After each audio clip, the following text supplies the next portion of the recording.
Hey everyone! So, the time I'm spending right now was actually, I was planning to do Amnesia, but I chickened out, so let's play a Shiny Fun RPG instead. So that's what we're doing today. We're going to go ahead and move forward. As you recall, when we last left off, we had, basically screwed over an entire village by accident, and the only survivor was a small child who caused a rock slide with her power to summon a giant horrible titan creature. And now we are going to have to continue on, having been separated from our friend Kane, and carry this girl to safety. And let's see, button combinations.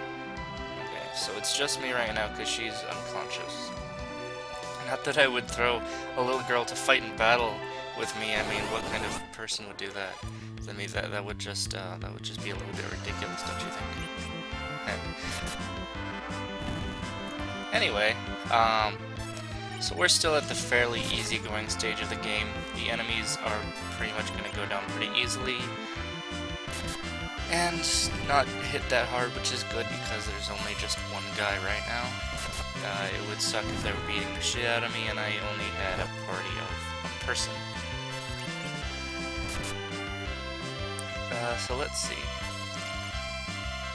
Oh, come on. What does that do? Oh, I'm blind. Apparently I managed, though. Okay. So this is where we're headed.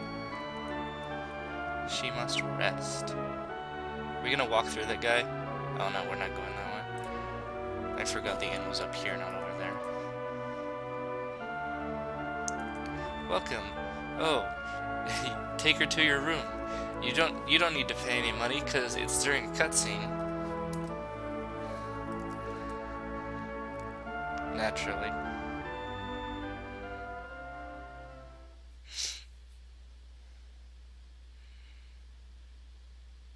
My name is... Type in something.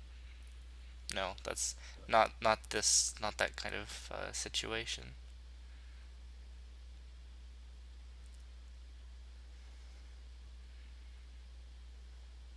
I'm not going too fast, am I? I was going at my normal reading speed, and I kind of forgot for a second that I gotta let everyone keep up. You might be able to tell that my nerves are still a little bit frazzled from Amnesia. I gotta get into the mode of playing this game because that's what we're doing now.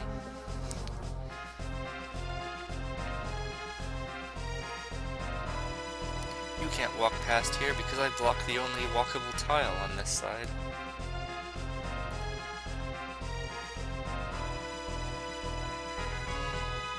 Yeah, no shit, I kind of noticed that.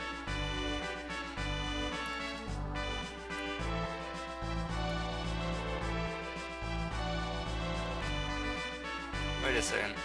How did they... Well, okay, they have an airship, so I guess that's kind of a stupid question.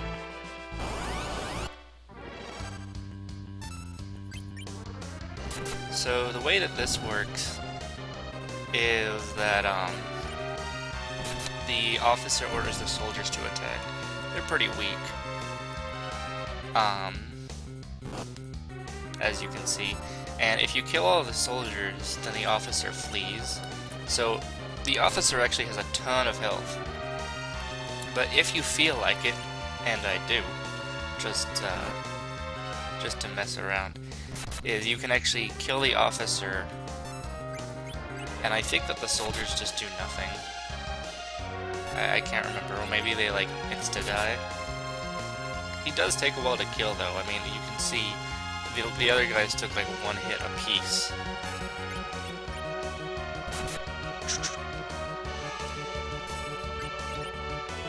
And I don't actually know.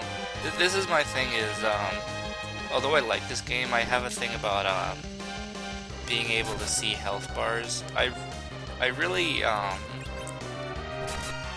don't get, like, this game actually gives you the spell scan, which lets you see the health of enemies later. But it's blocked by bosses. Bosses are immune to scan, and I don't know why. Like, as if like I would gain some huge advantage by knowing how much hit points the boss has. And like it's just because like I don't want to feel like I'm just hitting a brick wall.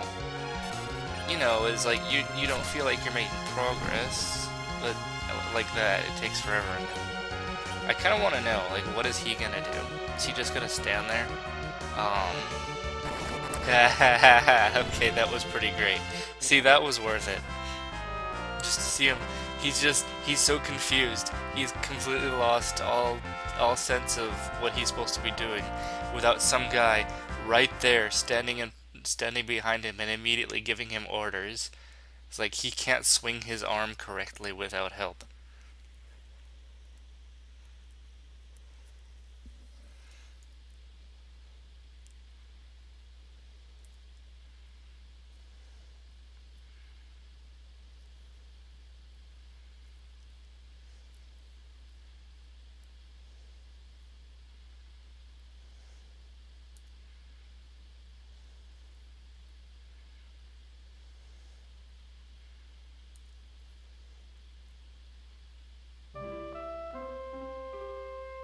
I believe that's pronounced Rydia. Although, I think, I don't know this for sure, but I think in the translation to English it may have actually been a corruption of Lydia. Because in Japanese they would be spelled the same. But I'm not sure. On that note, technically the protagonist's name is pronounced Cecil, but I grew up calling him Cecil, so that sounds weird to me. So I'm gonna keep calling him that, even though it's technically wrong. I believe it is a valid pronunciation of the name. It's just not how his name is pronounced.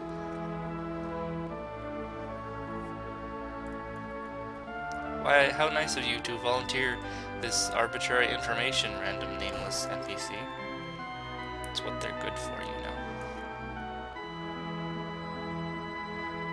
This is where the translations seams can show through. Usually it's at least valid, like, correct grammar.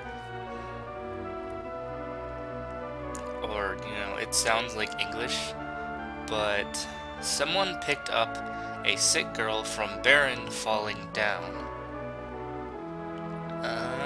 Okay. Oops. There are front-end railroads in the battle. Okay. Thanks for that random battle information. You surely are a master strategist, random townsperson.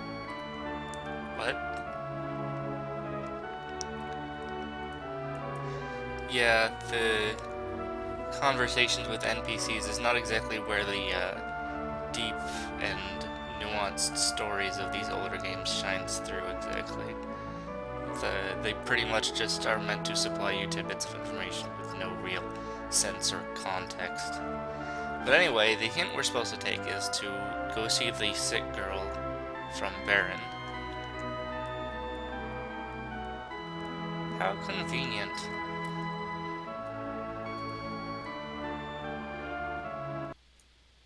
Oh shit.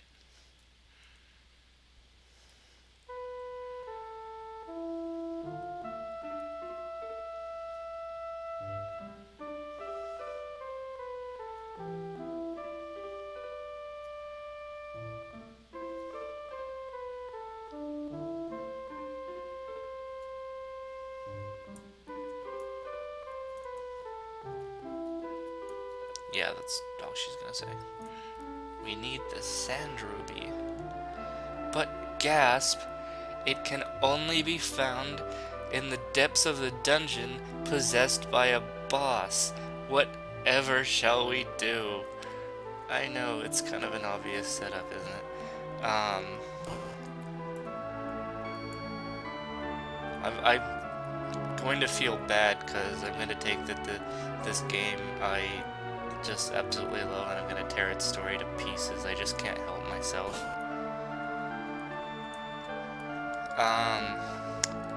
In the immediate future, if I can find the right button, in the immediate future, what we have to do is, yes, we are actually tossing the small child into battle with us. She starts at level 1. No shit. And that means that she is pretty much going to get pulverized by anything that so much as breathes on her. So what we're going to do is put her in the back row, and then we're going to level her up so that she's somewhere closer to Cecil's level.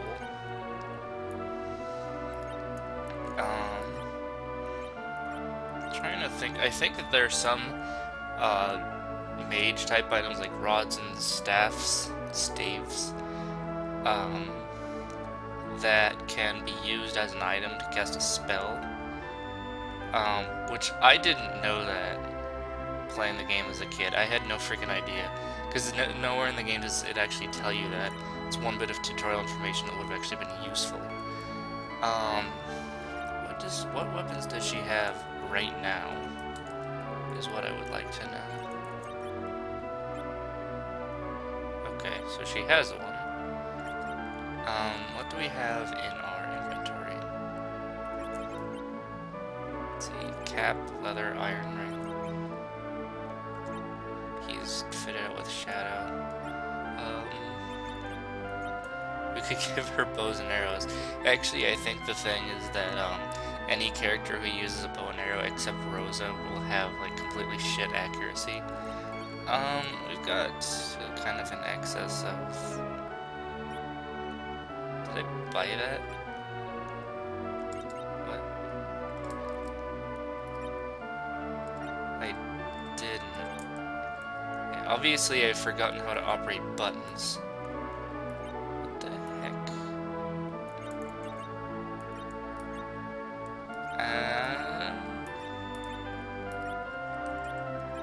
The fuck? Okay, I have to press. I don't know, but I've gotten so confused about. That's really weird. I guess I was pressing the wrong button to buy it, but I don't. Whatever. So we have to find the sand ruby. I'm trying to think if there's anything else we need to cover before we leave. Cap, leather, iron ring, yeah. There's really nothing here for us to purchase. It's just the absolute basest of base equipment. Because of course everyone will run around wearing leather in the middle of a desert. Why wouldn't they? So Rydia is a collar. Now, what does that mean? Well, I guess you know what it means because you saw her summon a friggin' giant. She cannot summon giants. I guess she just kind of gained that power in a moment of rage, but right now all she can summon is Chocobo. And I'm not gonna do that right now, because it costs MP, but she's kind of an all-rounder.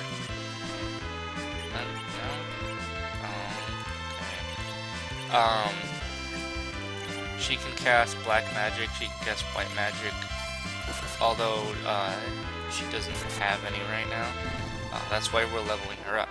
Basically, her role is, in this early stage of the game, you pretty much need a source of basic magic, and so she's not really that good at white magic, she's not really that good at black magic, and she's not really that good at summoning, but she can do all of them. So she's kind of like our, you know, she's like a spellcaster light of every class in the game. And right now, she cannot do jack shit, except hit people with a staff, which is utterly useless. Even if she was leveled up, it would be pretty useless because she is a mage and not a melee fighter. One almost kind of wonders why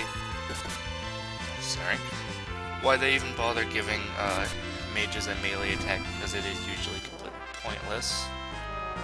It's like, I'm just gonna hit someone with my stick. And then, yeah, she gains a shit ton of levels. she's gonna be leveling up quite a bit for a while. Pretty much, I want her to be high enough to kind of be able to take a couple hits before immediately dying. I mean, she is my, yeesh. That's ugly looking. She is kind of my healer at the moment. Although, we are going to get another wizard. So I guess it's not exactly, I think, where. Yeah, I think pretty soon, because we got that hint about, Tella is looking for his daughter Anna. That's a character that we will run into quite quickly. Yeah, these guys are weak to ice, can you tell? I'd kind of like her to know lightning, or as they call it, lit. Doesn't mean you're going to light them on fire. Oh my god, she ran out of MP. This is where we start out, is she has like absolutely miserable stats. So, to the inn. I do believe I talked about this in part 1. I'm kind of a stickler for not using healing items. I might. It's just kind of my playstyle, which probably makes things unnecessarily difficult. But that's how I prefer to play the game. So I'm going to rely mostly on visits to the inn and curing magic to stay alive, which is good that I finally have someone who has curing magic. Although, right now she doesn't really. Let's see. Oh no, she got it. Okay. But I really do want to get lightning because it is the weakness of the next boss. She'd probably get it going through the dungeon, but on the other hand, I do want her to be able to survive the dungeon as well. That would be a nice bonus. Also, another nifty thing is that every single spell in the game can basically be done as a spread shot. Most of them. The problem is that it's much weaker. You can see that it divided like the 200 some damage among the 3 guys. That's pretty much how spells work in this game. There we go, that's lightning. So that was pretty fast. What level is she at right now? 5?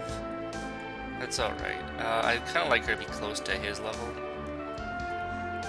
Just so we have kind of a balance.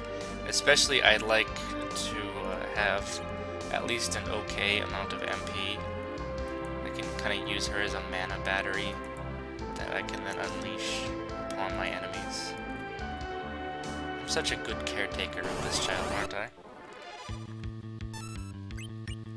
And of course, everyone knows that the way magic works is that if you run around in the desert and kill wild animals, you will suddenly start to learn. What the f? Are you kidding me? Come on. Really? That sucks.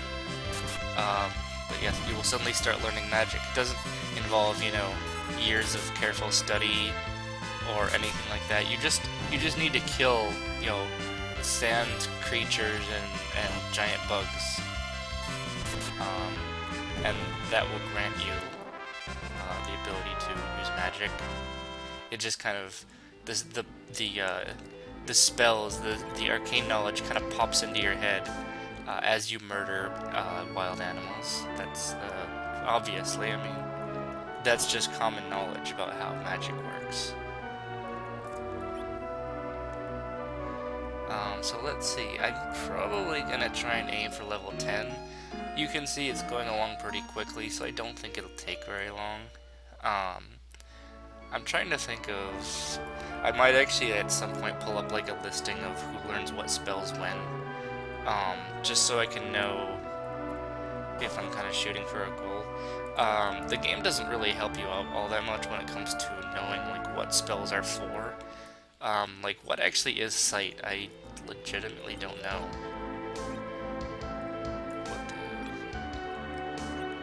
Okay, I have obviously got the buttons screwed up here, so I'll probably want to adjust that at some point. I was like, sight? Do you want to use sight? It costs you 2 MP. But what does it do?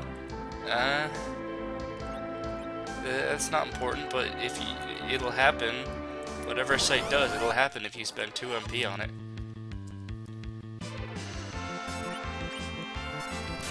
So this is probably I like that I can kill all 3 of these guys in one go. Would you give me just a moment? Yeah, I know. This isn't very professional. So the A button is... No, that was probably wrong. C, the B button is Z. Why would... that's weird. So I think... Let me try that out.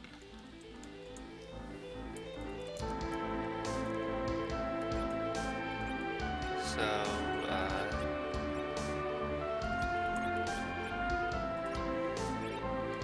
okay. Actually, hold on.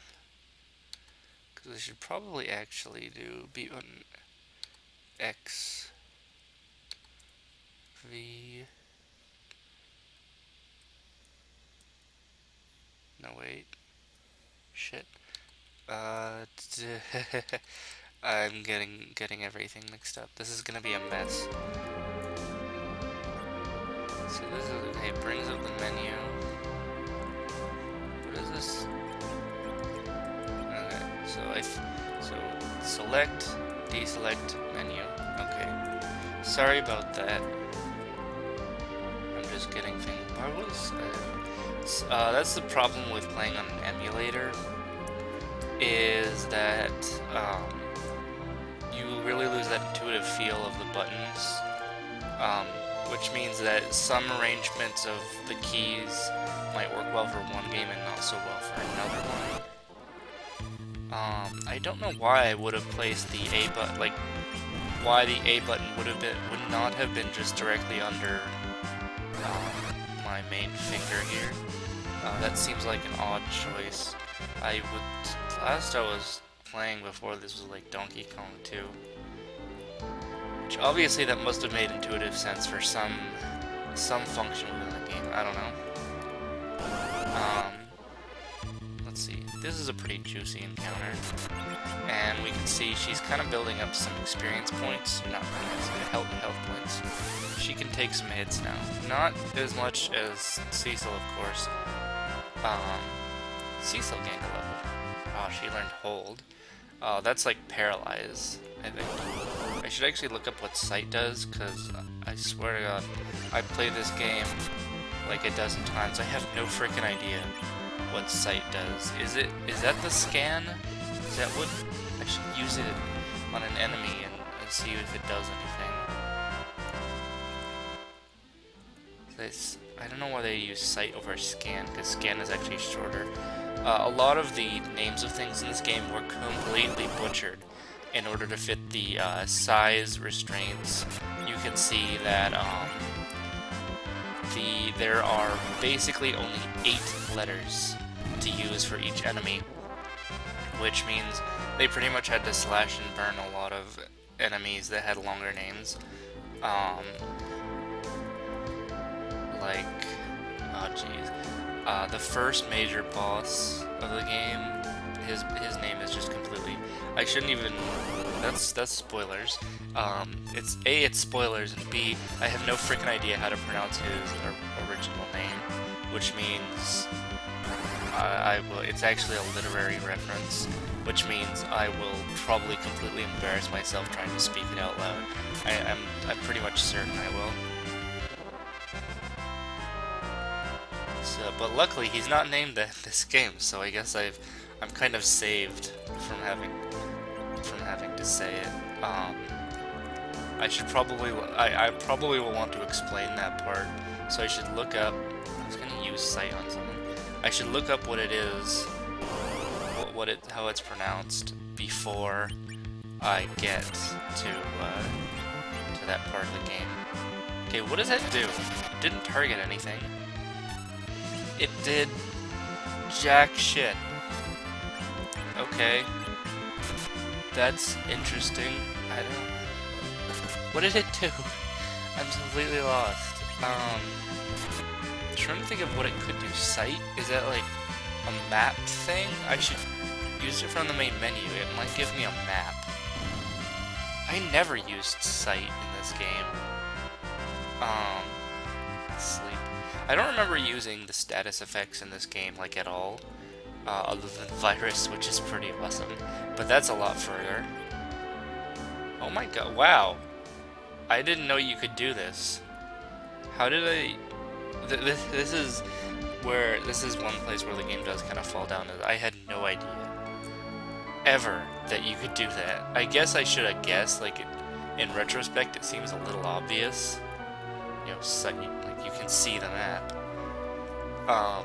But it just didn't occur to me. And, like, the game lets you use it in battle.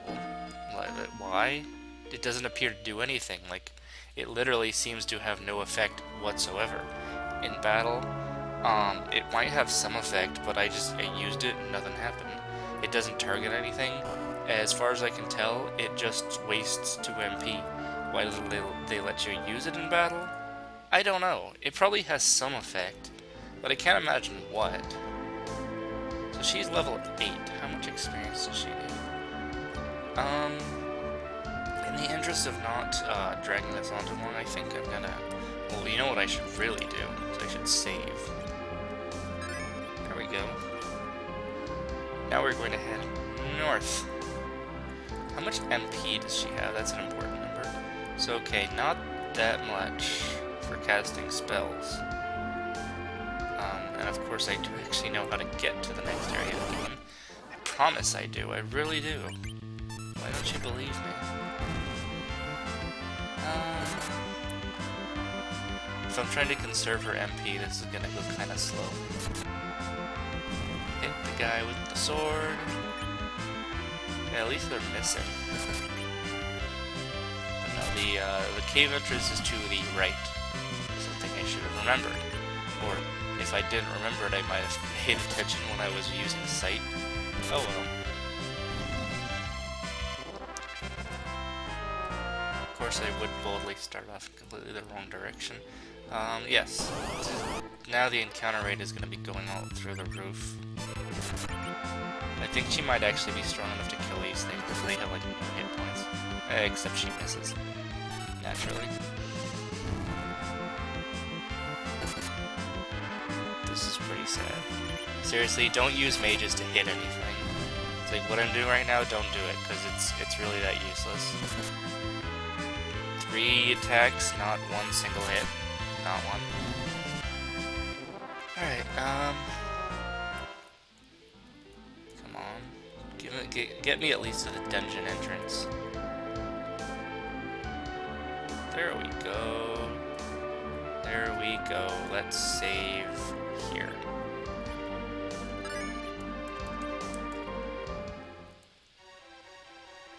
Alrighty, trying to... This is the thing about dungeons, is you want to poke around all the dead ends, so you find all the treasure. Which, this is why I'm legitimately not really a fan of random encounters. I can kind of let it go for this game because it's old, and that was kind of the standard. I find it a little more annoying when like newer games do it, and I realize it is still kind of standard. But I'll get to that after this scene. It's weird to call this a cutscene because it's not like a little movie plays or anything.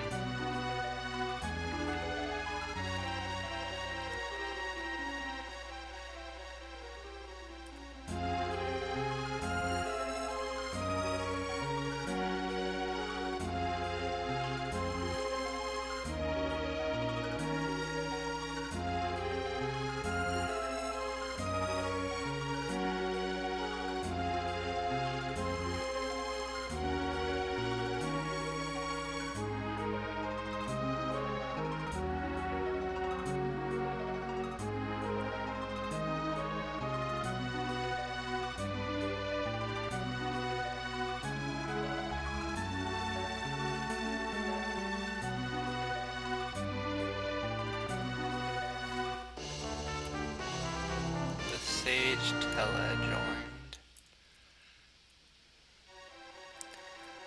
Okay, so you got all that, so we're going to the town of Ah, jeez.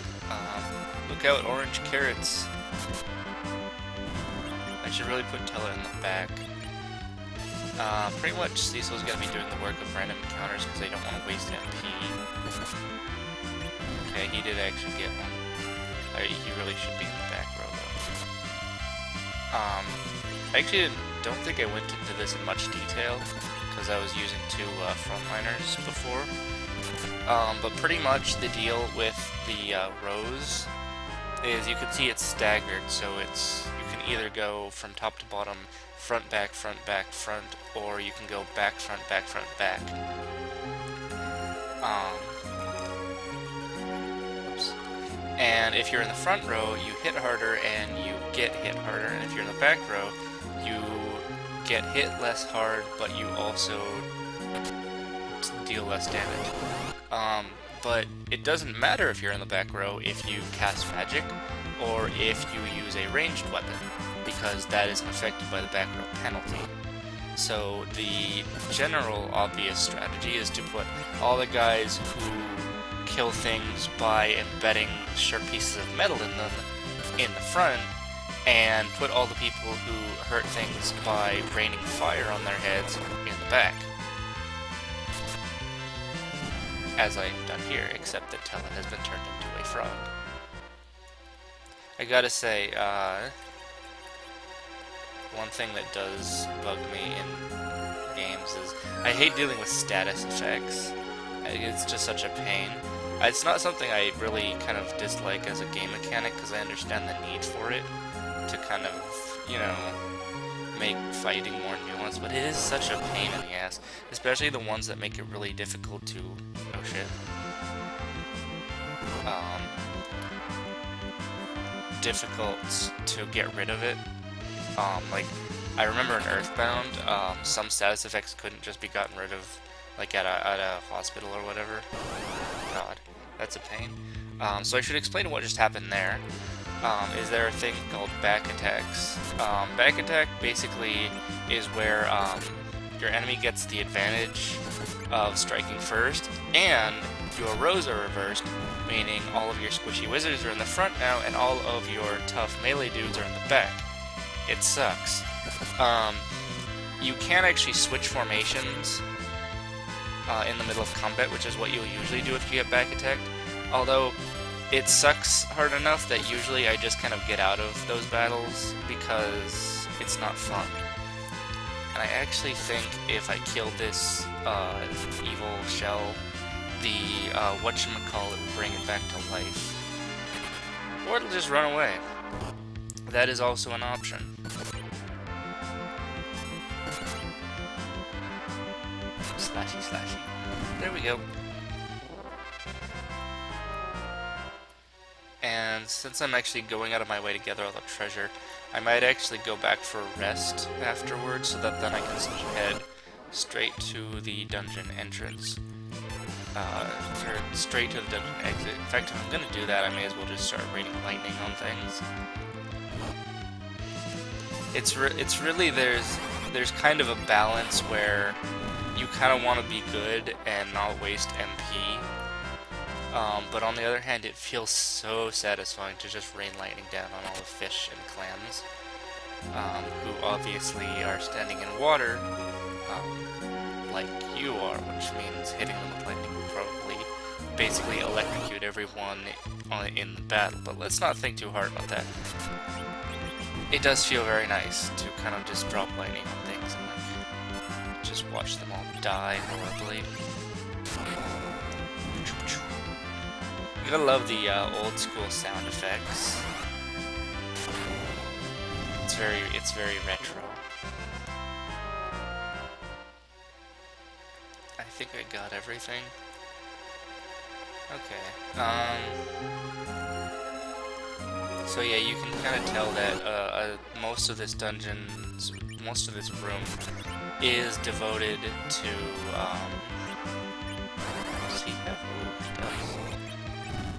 most of this room is devoted to the treasure chests, so I can just kind of, if I'm starting over from the beginning, I can just kind of run straight to the exit. Jeez, this thing has a lot of hit points. Die, you what is that thing? It's called a water bug, but it looks like, I don't know, a big evil loogie or something. So he has the spell Exit, which is another one which it took me a while to learn what it did. It actually kicks you right out of that dungeon. It's a nice escape route. So I should tell you a bit about Tellah. Basically, the idea behind Tellah, in combat terms, is that he is an aged wizard who has pretty much forgotten a lot of his really good spells. Also, the fact that he is very old is represented by the fact that every time he levels up, he actually gets a little bit weaker. Because he's actually kind of like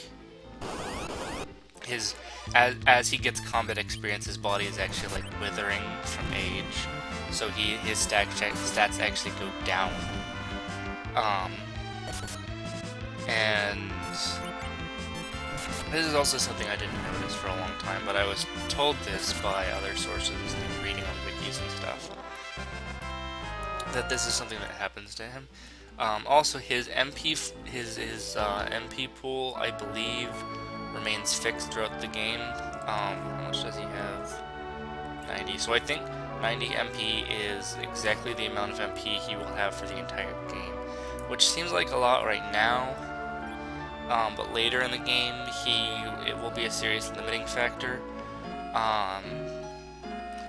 And there are reasons. There are important reasons why his MP is limited in that way, and I can't really get into it right now because that's spoilers. I'm trying not to spoil anything. I'm trying to like kind of talk about the game broadly in points without giving anything away. Although, I think that for a game this old, you kind of what's the word? I should save. You know, it's like you kind of lose the right to be protected from spoilers when the game is like 20 years old. But if you keep watching, you'll eventually see the story. So rather than giving it away now, I'll just let you wait and you will see it naturally. So therefore, I shouldn't give spoilers right here. Spoilers generally is okay. Like if we were just chatting about stuff, I might give you spoilers about Final Fantasy IV.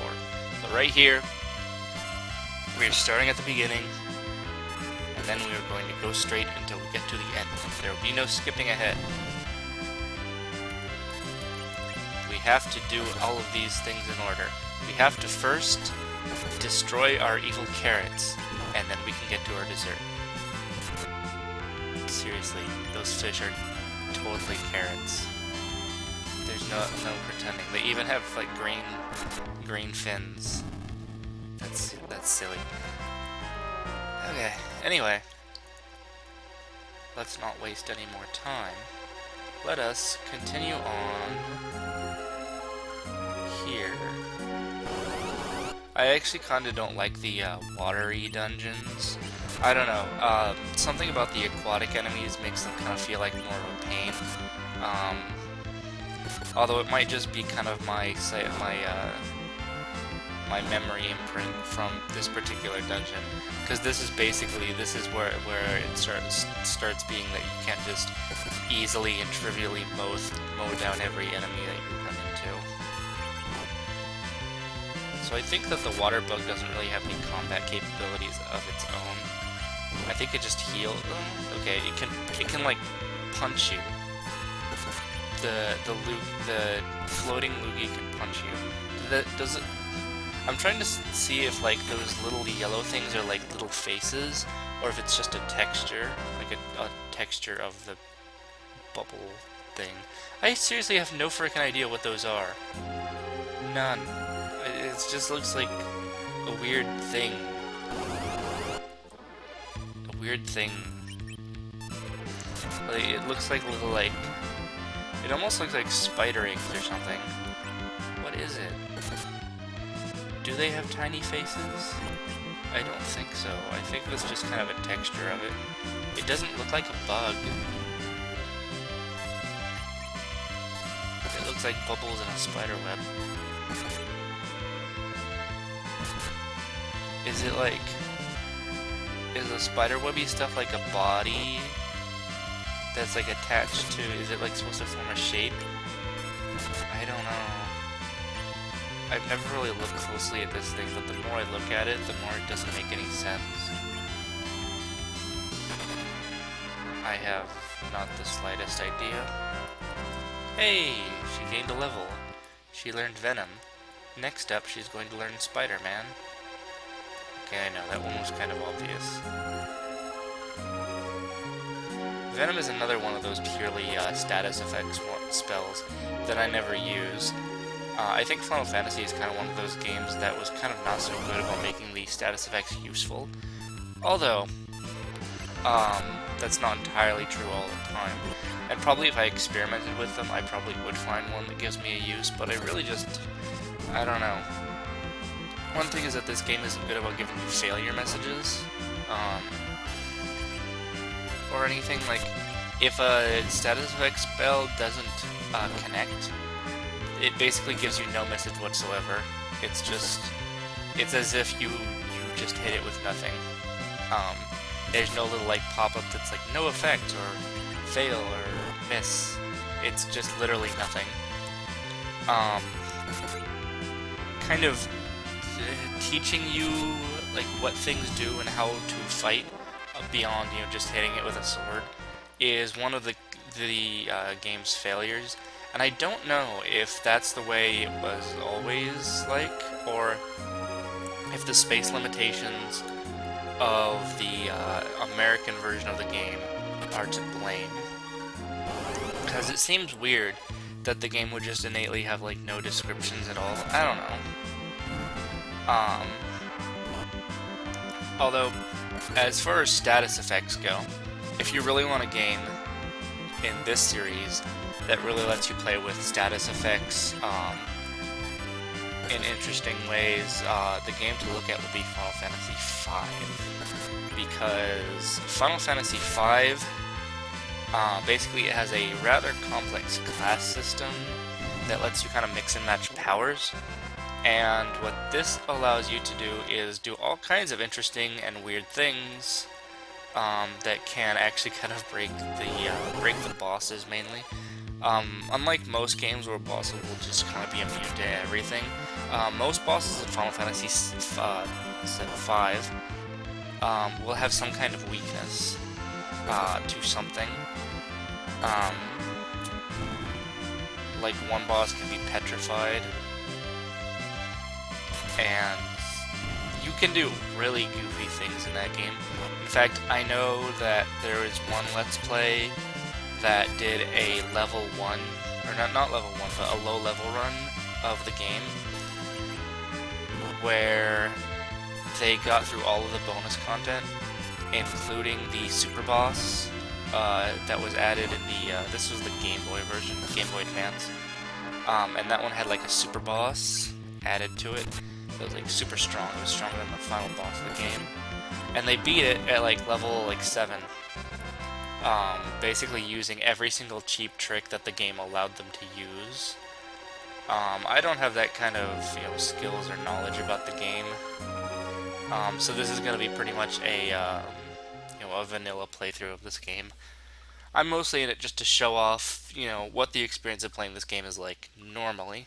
Although, if I get any good ideas, I might show off some Let's Plays of just breaking a game in half. But I'm not sure I know of any games that I know how to do that with. If I think of one that's interesting, I might bring it up. Wait, did Tella just tell us we could save? Is saving a real concept in this universe? That's a weird thought. So now we sleep. This is basically the game giving you a free heal, although in normal circumstances you would spend one of your own tenths from your inventory on one of these special save spots, which is generally a good idea to do. I probably should make an exception for my general no items rule to use tents and other similar, cottages and stuff, because that's basically like a free in rest at the halfway point through the dungeon, and that's pretty useful.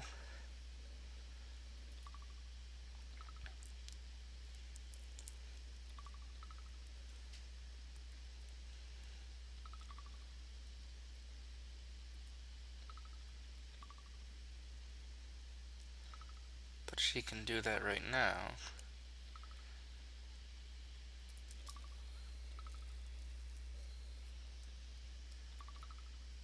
That was a bit of a non sequitur.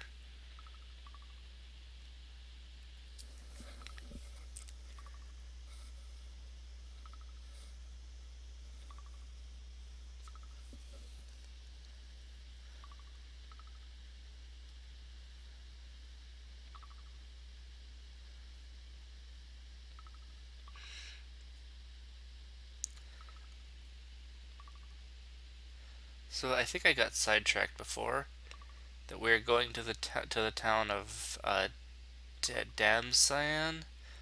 Damsayan. I don't know how to pronounce that.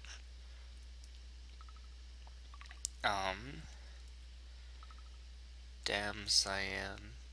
I'm trying to think of.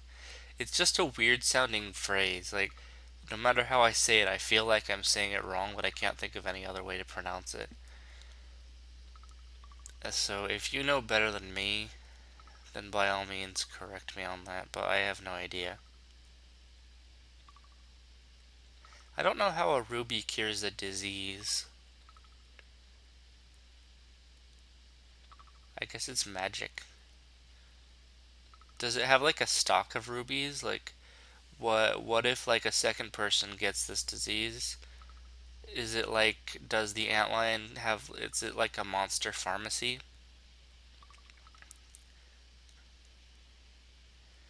Oh dear, I don't like where this is going.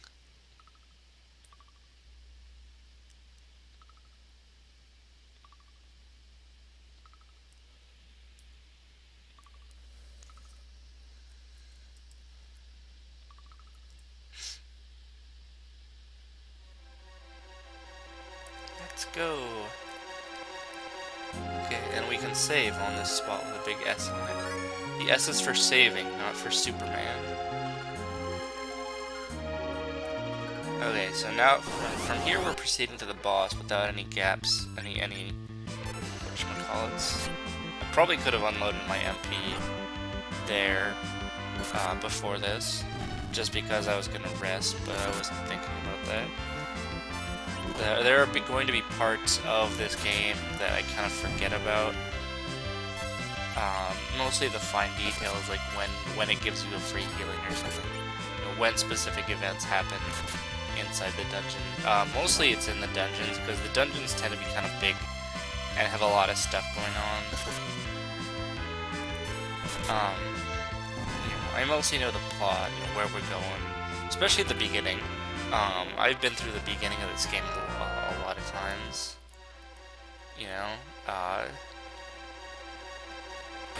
So I know this game pretty well.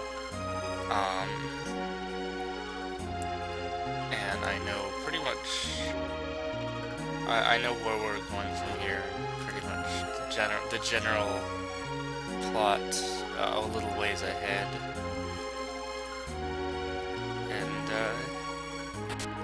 so this is gonna be. Let me think now. I think this is gonna be our first really major boss. No. We got the Mist Dragon, which is kind of the first boss. But it's kind of a tutorial boss. Did I miss any? I don't think so. Zombies. The zombie apocalypse is starting. Luckily, it's confined to this dungeon. So the nasty thing is that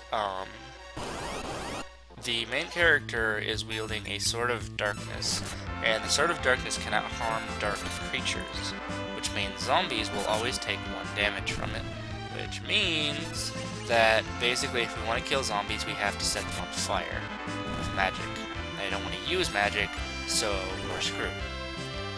So I'm just, if I run into, I didn't even remember zombies were in this part of the game. But they are, and if I run into them, I'm just gonna run away. You will get more effective means of dealing with zombies later on, but again, that's a spoiler. Try not to spoil stuff.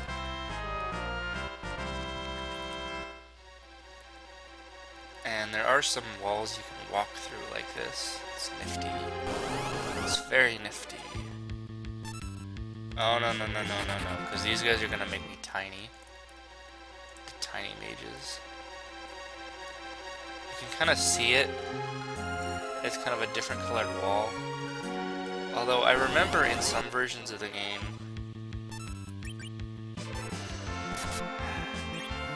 see, this is where the game starts introducing annoying enemies. In fact, if you look really close, it's hard to tell. It really depends on your screen. But you can sort of see that the walkable dark area is a different color than the non-walkable dark area. Okay, so yeah. I don't know why it had an invisible wall leading to the exact same place that I would have gone anyway. I guess it's just one of those great mysteries of dungeons, why it does that. See, my bad habit is running away from encounters a lot. My problem is that encounters can be kind of a pain in the ass, and they wear you down a lot. And, I never did get on my random encounter rant. The reason I'm not a big fan of random encounters is because it's basically the game punishes you for exploring.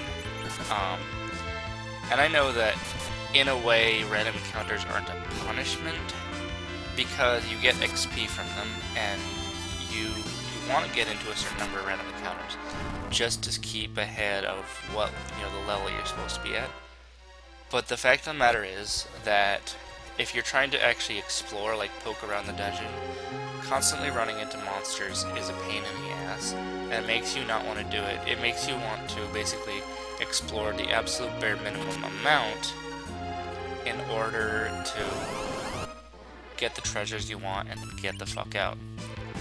And that's really frustrating at times, because it kind of... it makes dungeons a slog. And it really is frustrating to me. And yeah, it's kind of like there are times when you see a treasure like across a pit or through a wall, and you're kind of like looking around like, how do I get to that treasure? So you like want to run around and like kind of explore a little and try and find the path that leads to that treasure, but all the while you're trying to find it, you're gonna be running into monsters, and you're gonna be getting worn down, and it's gonna drain your resources to do this. Resources that you're gonna want to need for other things, you know, like fighting the boss. So that's just, are you kidding me? And it's zombies.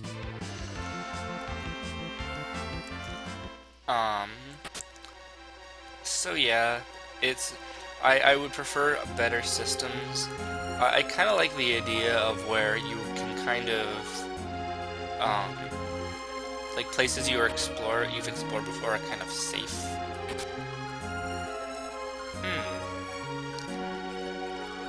Whoops.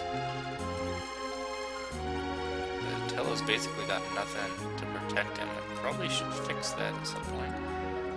Oh well. I'm sure it's only a minor problem. We can go out from here. The monster is in the cave beyond there. We should camp to regain our strength out there.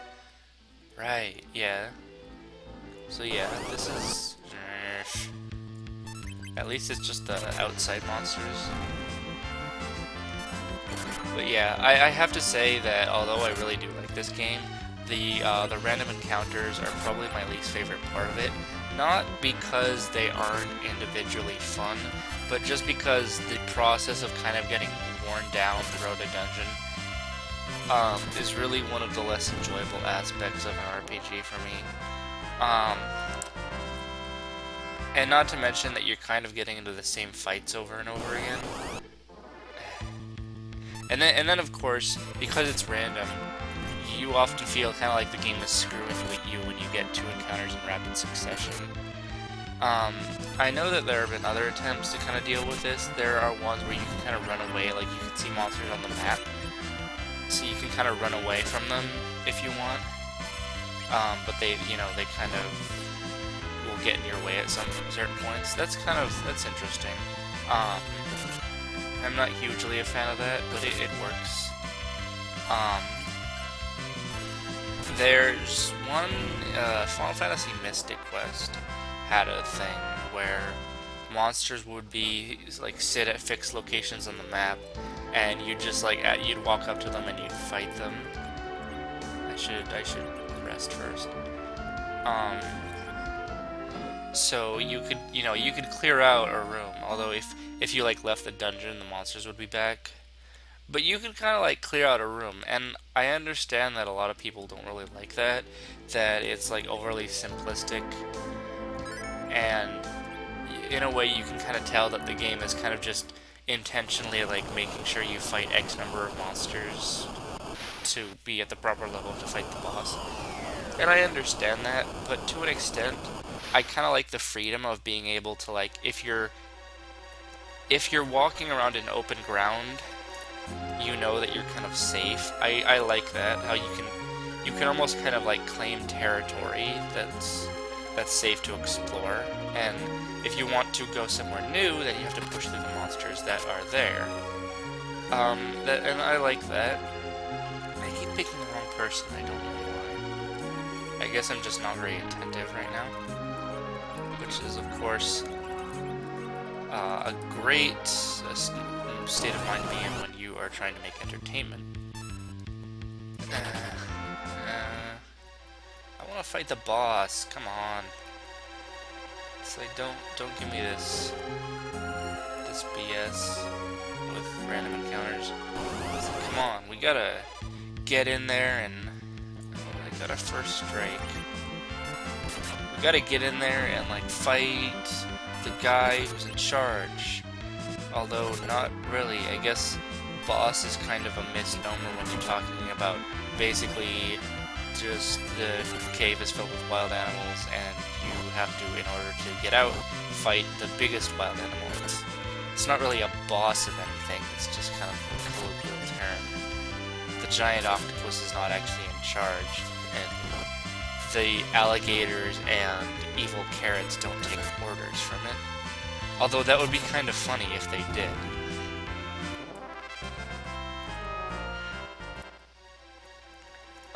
So we got a chest. Let me guess. Darkness. Darkness. Oh, no.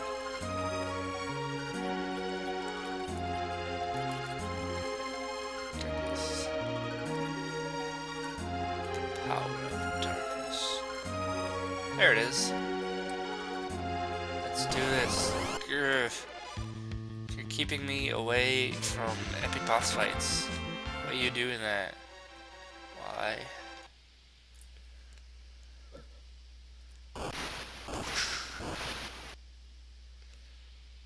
Octomam. That's such a goofy name. It's supposed to be Octomammoth, which is actually kind of badass, but when I was a kid I didn't know that. It's just Octomam. It's like, is it an Octomom? I don't know. But now is the time to unload all of our lightning on it. Another thing I liked that Final Fantasy Mystic Quest did is that each enemy had, like, different sprites that showed how damaged it was, and the bosses had, like, 4. In this game, the only one that does that is this boss here, because it loses arms as you destroy it. I guess they're just kind of... It's like in Super Mario Sunshine, where you can kind of just, like, pull the arms off. And I don't know, I really liked that in Final Fantasy Mystic Quest. I think even people who don't like Mystic Quest at all kind of will generally agree that it's something that it kind of does right. Not that all the sprites are great. Some of them are kind of goofy. The damaged ones where, like, they have giant bandages on their heads or something. But the idea is good. And you pretty much don't see any game do that, other than Final Fantasy Mystic Quest, which it's weird that the one game that is kind of reviled by all Final Fantasy games did this kind of extra work on the enemy sprites. It's probably because they had less monsters. They used a lot of palette swaps. So it's like, I don't know, maybe the sprite artists were bored, and so they just kind of like they had no work to do, so they just kind of started making like these extra things, and they decided to put it in. I don't know, but it's something I would really appreciate if, like, wouldn't it be cool? Like you're fighting, you know, you're fighting this like monster, and you can see it kind of like weakening as you do more and more damage to it. Like I'm trying to think of one I could bring up that's not from this game. Like let's say Tiamat from Final Fantasy 1.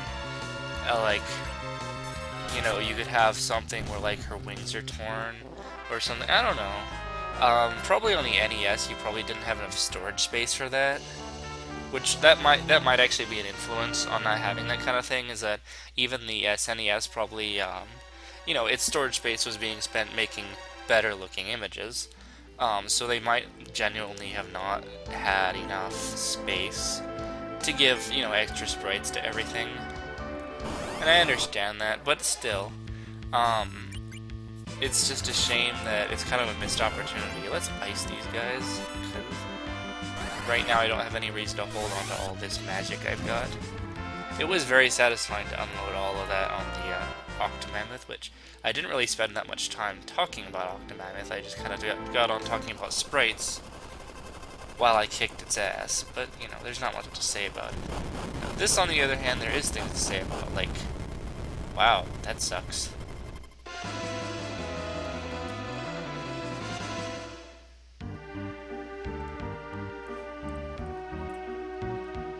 I think he's dead. I think he's also dead. Hey, that guy's alive. They took the crystal, but they didn't land. Jeez, those guys are efficient bastards. I'm up late. Can you tell? Maybe this was a bad idea, recording this late at night. I don't know, as long as, there's a pot of recovery above. Go ahead and use it. Just don't worry about me, just leave me here.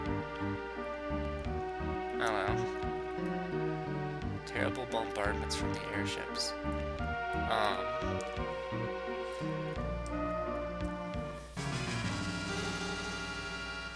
Whoopsie.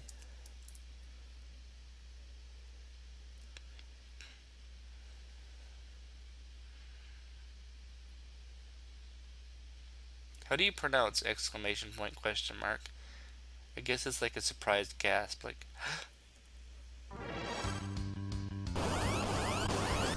some of you might know what's coming. We can just watch though, right now.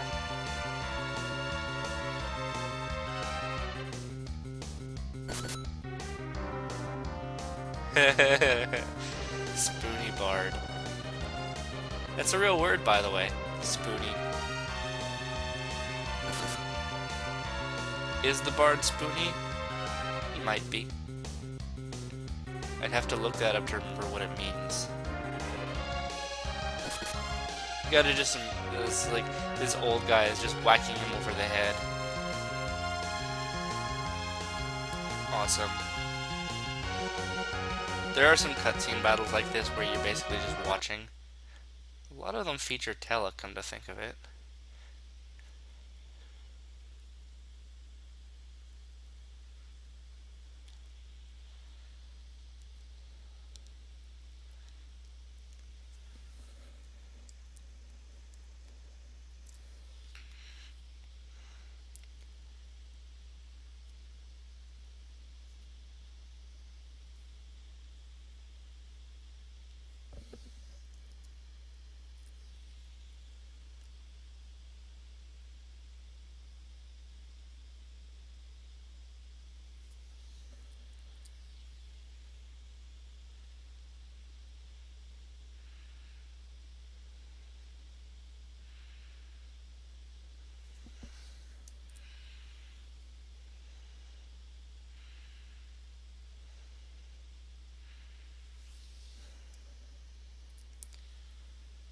The exploding arrows.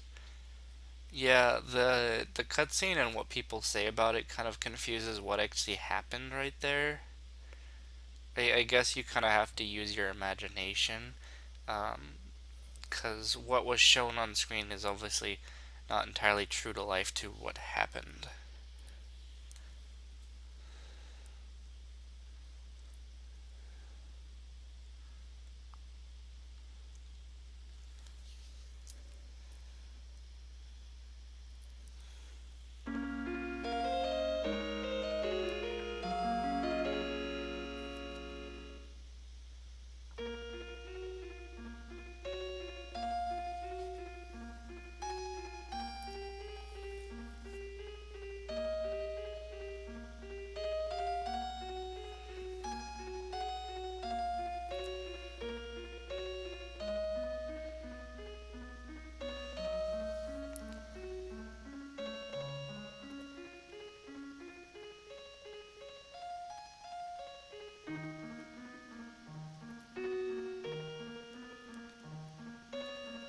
It's dangerous to go alone. Screw you, I'm doing it anyway.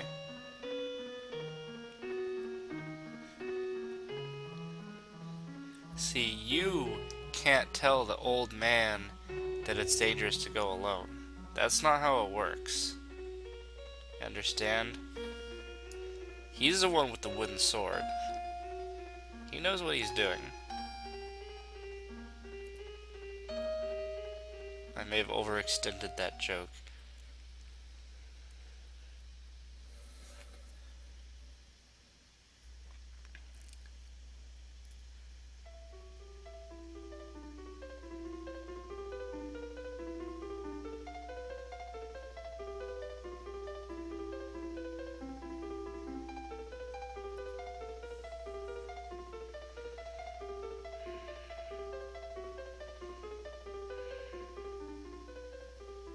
Ouch.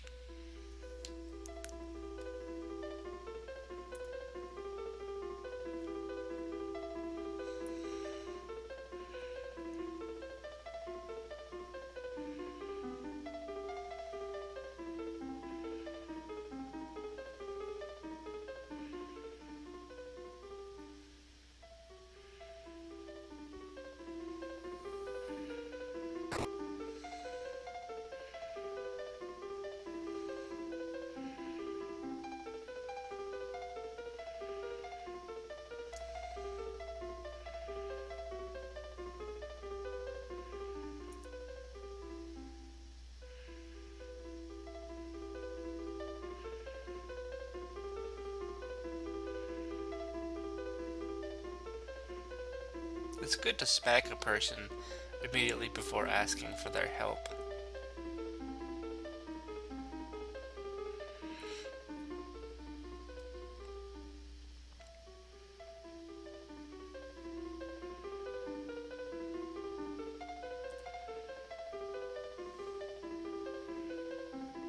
Maybe we should have given him like 5 minutes to grieve. Maybe 5 minutes?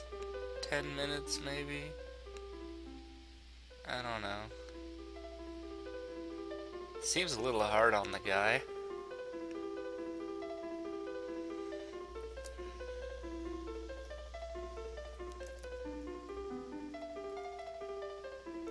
I mean, at least give us time for a moment of silence, at least.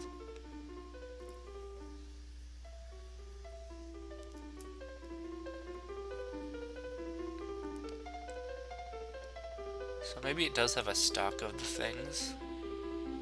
Say every time it lays its eggs, it just kind of shuffles it into the corner in a pile. Although I'm guessing if it's organically produced by the antlion, then it's probably not a real ruby. I'd rather not speculate what it actually is.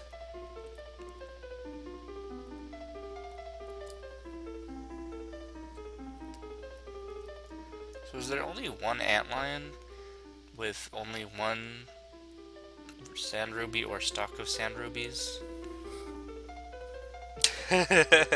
Oh yeah, The hovercraft. Don't you know, Cecil, that we have those? Because we do.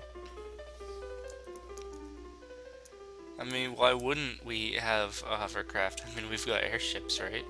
It's like an airship, but it only flies like 5 feet off the ground. Yeah, I don't know. Um, when you're 10, this doesn't seem that weird. But looking back, I don't. There's really no explanation of what the hovercraft is all about.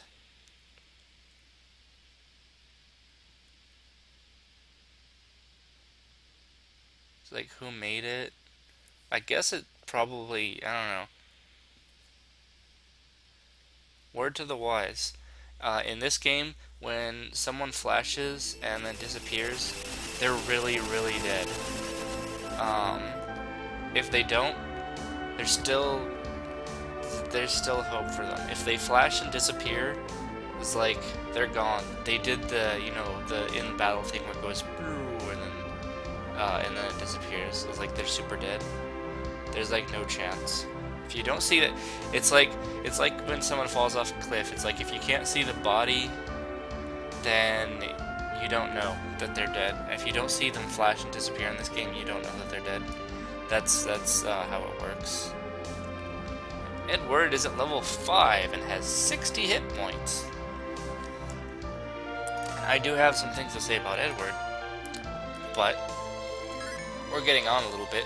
So this is a really good time for us to take a break. And next up, we will confront the antlion and get that sand ruby and cure Rose's mysterious vague illness. So I will see you then.